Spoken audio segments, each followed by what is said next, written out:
मित्रों नमस्कार, जय माता की। संजय बोल रहा हूँ। आशा करता हूँ कि आप सभी कुशल मंगल होंगे। आज का विषय है, आप जैसे मेरी स्क्रीन पर देख रहे हो, मैंने लाल किताब के पेज नंबर 48 से ये दो शब्दों की परिभाषा निकाली है। ये ग्रामर से है कि घर का गृह और गृह का घर।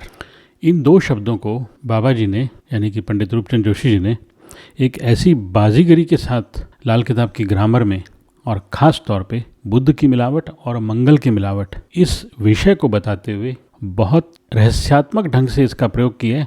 इसलिए मुझे इस पेज पे इनका एक विशेष चर्चा करने का मेरा मन हुआ और मुझे लगा कि ये विषय या ये जानकारी आप लोगों को अगर पता चल जाए तो लाल किताब को पढ़ने का जो नज़रिया है, या बुद्ध और मंगल की मिलावट को पढ़ने के नज़रिए में आपको एक विशेष सुधार मिलेगा और उससे जो आपकी फलित करने की कैपेबिलिटी है उसमें एक बहुत क्वालिटी इम्प्रूवमेंट मिलेगा।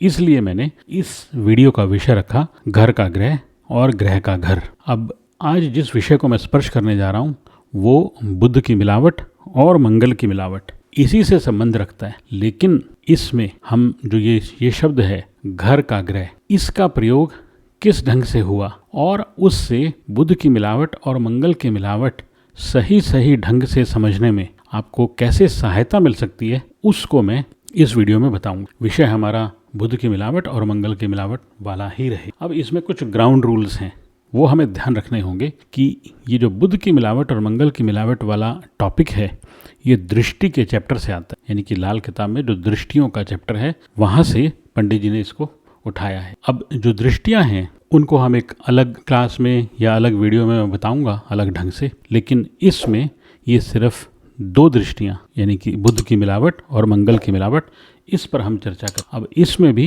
कुछ ग्राउंड रूल्स हैं जो आपको ध्यान रखने हों कि लगन चार्ट में पहला ग्राउंड रूल है कि लगन चार्ट में जब ग्रह उच्च या नीच के होंगे तो उनके ऊपर ही ये बुद्ध और मंगल की मिलावट वर्षफल में एप्लीकेबल होगी। यानी कि वर्षफल में जब वो केंद्र के घरों में आएंगे तो बुद्ध की मिलावट के रूल के हिसाब से लगेगी, और जब कॉर्नर के घरों में आएंगे तो वो बुद्ध की मिलावट के रूल के हिसाब से लगेगी। अब दूसरा ग्राउंड कि ये मिलावट 5 और 11, ये जो दो खाने हैं 5वां और 11वां, इनके बीच में नहीं लगती, क्योंकि 5 से 11 पे दृष्टि नहीं जाती। तीसरा ग्राउंड, ये मिलावट सिर्फ यूनिडायरेक्शनल है, यानी कि पहले घरों से बाद के घरों में है, बाद के घरों से पहले घरों की तरफ नहीं है इस मिलावट का रूल।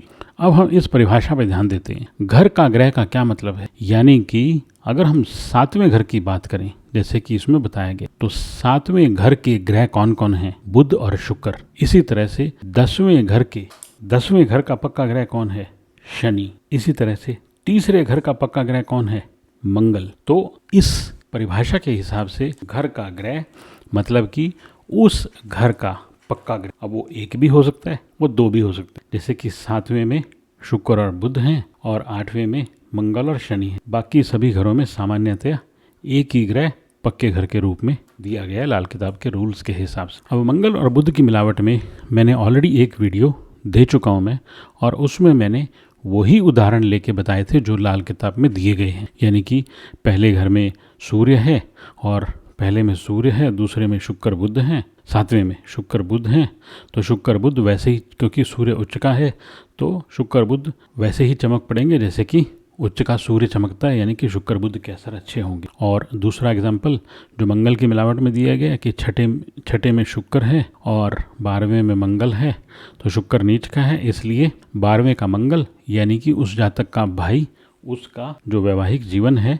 वो अच्छा होगा, उसकी रात की नींद अच्छी होगी। तो ये दो उदाहरण लाल किताब में दिए गए और उन्हीं पे हमने बात की। लेकिन इस वीडियो में हम अब इसको और आगे एक्सटेंड करके बात करेंगे। परंतु आपको ये ध्यान रखना पड़ेगा कि ग्रह वर्षफल में अपने वही कैरेक्टरिस्टिक्स लेके आता है जो कि लगन चार्ट में उसके लिए डिफाइन हो रखे हों, यानी कि वहाँ जिस ढंग से वो परिभाषित हो रखे हों। तो जब मैं उच्च या नीच के ग्रह की बात करूँगा तो मैं ये बोलूँगा कि भी ये लगन चार्ट में उच्च का था और अब वर्षफल में कैसे आ गया। जैसे कि उदाहरण लेते हैं हम बुध की मिलावट वाला। अब उसमें हमने सूर्य लगन में लिया, यानी कि लगन चार्ट में, नेटल चार्ट में सूर्य उच्च का है, तो और वो सूर्य उच्च का अब पहले भाव में आ गया। अब लाल किताब में लिखा है कि 7वें घर के ग्रह यानी कि बुध और शुक्र, 7वें घर के ग्रह बुध और शुक्र चमकने लगेंगे जब सूर्य लगन में आएगा। तो इसका मतलब क्या हुआ, ये कोई जरूरी नहीं है कि बुध और शुक्र 7वें में ही हों,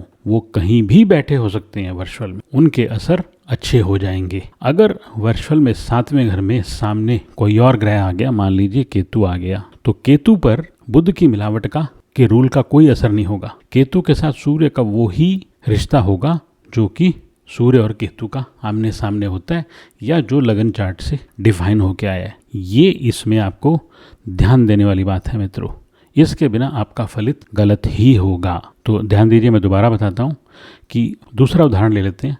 मान लीजिए लगन चार्ट में लगन में केतु 12 है। अब 12 का केतु उच्च का होता है, तो अब ये केतु अगर वर्षफल में पहले भाव में आ जाए और 7वें भाव में कोई भी प्लेनेट आ जाए, मान लीजिए मंगल आ जाए, तो केतु 1 में है और मंगल 7 में है, ये वर्षफल में है। अब वर्षफल में केतु 1 में आया है और मंगल 7 में आया है, तो केतु उच्च का, लगन चार्ट का उच्च का केतु है जो लगन में आ गया। तो अब इसके क्या असर होंगे कि ये केतु शुक्र और बुध जहाँ भी बैठे होंगे, यानी कि घर के ग्रह, सामने वाले घर के ग्रह कौन से हो गए, शुक्र और बुध। तो शब्दों और परिभाषाओं पे ध्यान देना है, इसमें हमें अपना मीनिंग नहीं निकालना है कि घर का ग्रह मतलब सामने वाले 7वें घर का ग्रह मतलब मंगल, नहीं।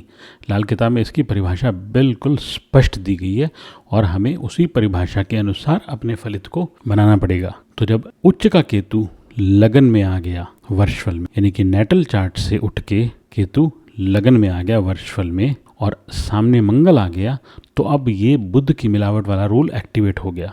तो इसके लिए सामने ग्रह होना चाहिए।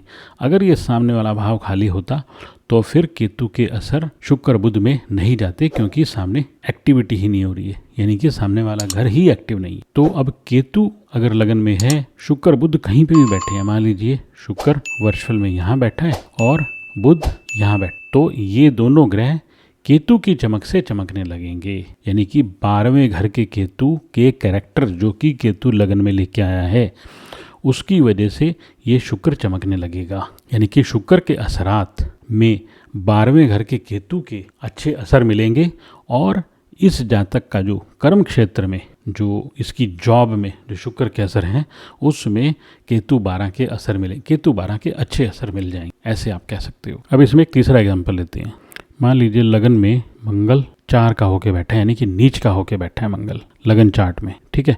अब ये मंगल वर्षफल में भी चौथे घर में आ गया और ये अपने नीच के असर लेके सामने आ गया यहाँ पे। अब ध्यान दीजिएगा मित्रों, जो बुध की मिलावट का रूल कैसे फलित होगा, और सामने मान लीजिए बृहस्पति बैठा है यहाँ पे वर्षफल में, ये वर्षफल है, सामने बृहस्पति बैठा है और यहाँ पे नेटल चार्ट का यानी कि लगन चार्ट से मंगल उठ के आ गया और 4 में ही आ गया। तो अब यहाँ पे पहली बात क्या, सारे रूल फुलफिल हो रहे हैं, यानी कि सामने प्लेनेट है, उच्च का या नीच का ग्रह केंद्र के घरों में आ गया, तो ये रूल फलित हो जाएगा बुध की मिलावट वाला। और इसका फल क्या होगा कि सामने वाले घर का ग्रह, अब सामने वाले घर का ग्रह बृहस्पति नहीं है मित्रों, सामने वाले घर का ग्रह, जी आपने बिल्कुल सही समझा, शनि होगा।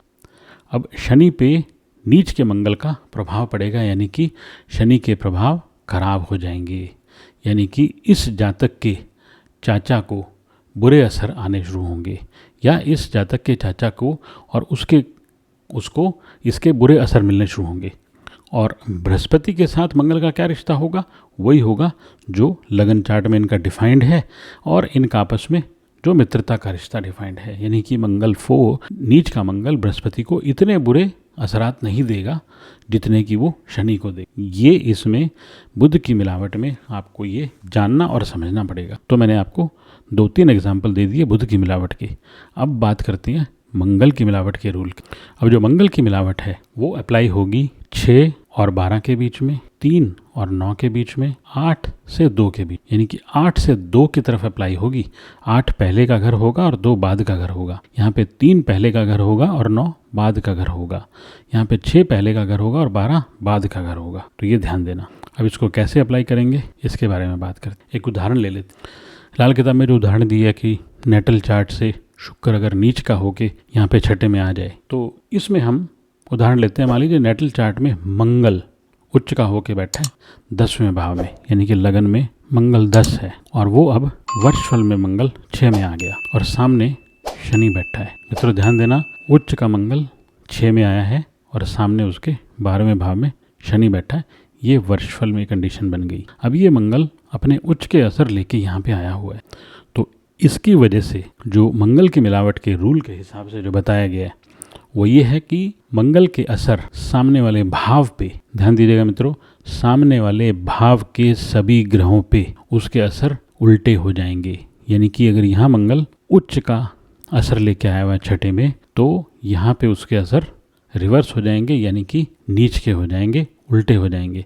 तो वो असर भोगेगा कौन? शनि, यानी कि उसका चाचा भोगेगा मंगल नीच के असर। और कहाँ के भोगेगा? मंगल 10 से आए हुए असरों को भोगेगा। यानी कि जो वर्क प्लेस, काम कारोबार से रिलेटेड असर हैं वो मंगल के उसका चाचा भुगतेगा अपने 12वें घर में बैठा हुआ शनि। तो इन दो डेफिनेशंस को, इन दो परिभाषाओं को जब आप मिक्स करोगे, इन दो स्क्रिप्ट्स को आप मिक्स करोगे, तब आप एक पूर्ण स्क्रिप्ट बना पाओगे इस फलित की, इस योग के फलित। अब मित्रों इसमें एक और ट्विस्ट डाल देते हैं कि मान लीजिए लगन कुंडली में शनि पहले भाव में बैठा है। पहले भाव में शनि नीच का होता है और वर्षफल में अगर उस शनि को हम चौथे भाव में ले आए, ये शनि अब चौथे भाव में वर्षफल में आ गया, तो अब ये अपने भाव को खुद देख रहा है।